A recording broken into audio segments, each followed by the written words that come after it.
Hi, I'm Alan Ross, and this is another EPRA Take 5. And this is the second in a series that we're doing with Ben Lanz of IMCORP. I've already introduced Ben, how we met at a NETA conference. Ben is one of our advisory board members.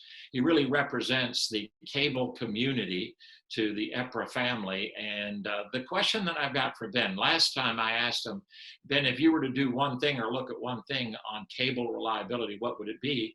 And he surprised me by saying he would look at new installations and use it.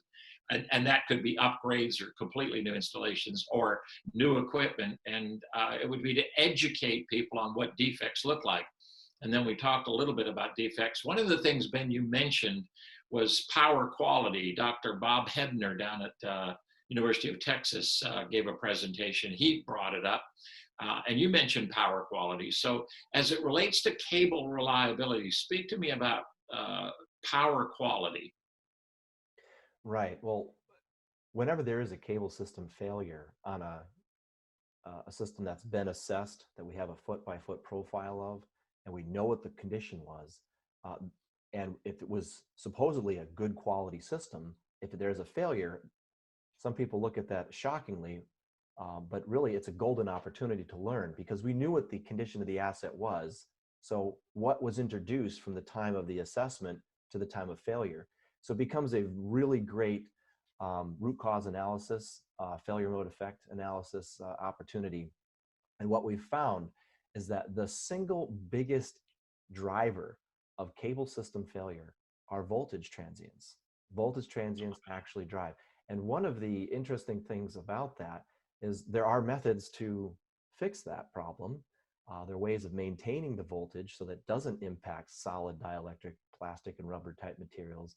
But one of the biggest challenges is that, well, first of all, trying to minimize those from happening to begin with, but then using devices, some people call them lightning arresters. I call them surge arresters because Yeah. it's more than just protecting against lightning, it's protecting against surges.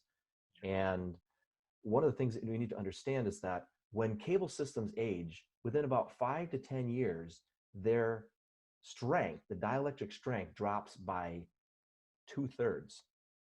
So Wow. that's a steep roll off.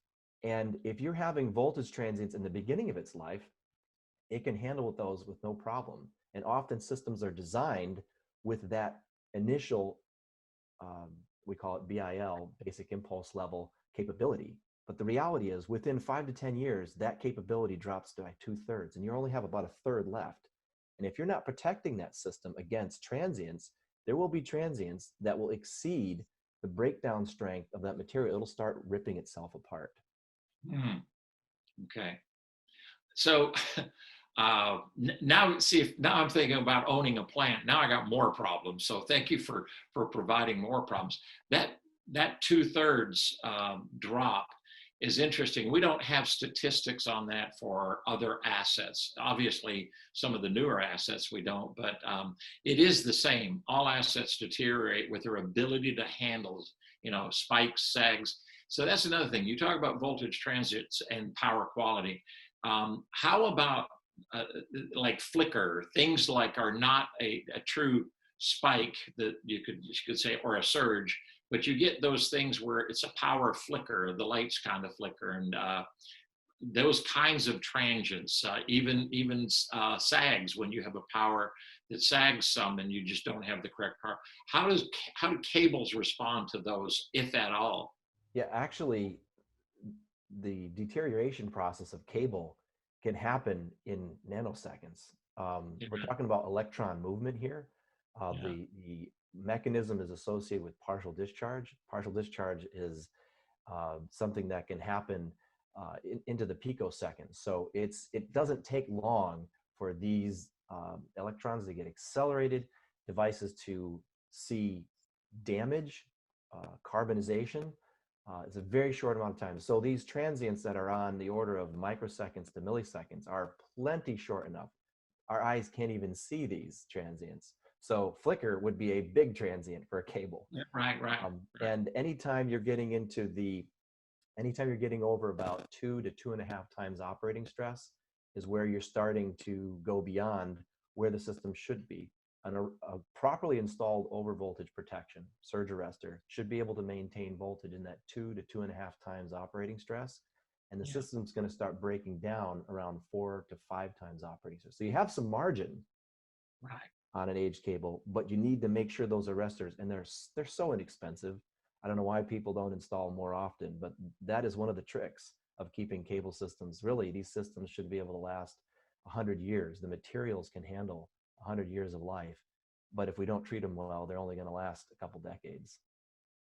So that brings up the next Take 5 that we talk about, because I want to continue our discussion. We've done enough with this one, but I want to continue our discussion, because when you say something, they're inexpensive, it's something that's readily available that we can do. There's a reason that they're not used, and we will come back, and I want you to think about this.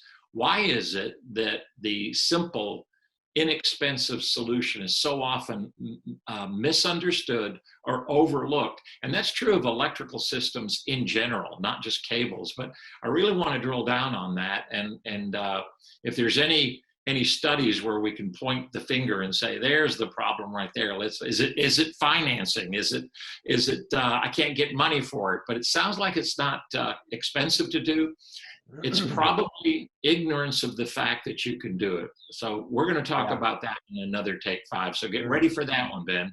I got it. I imagine you do. We've had the conversation many times, so no problem. This has been the second in a series of Take 5s that we do. And if you missed the first one, it is archived at www.myepra.com.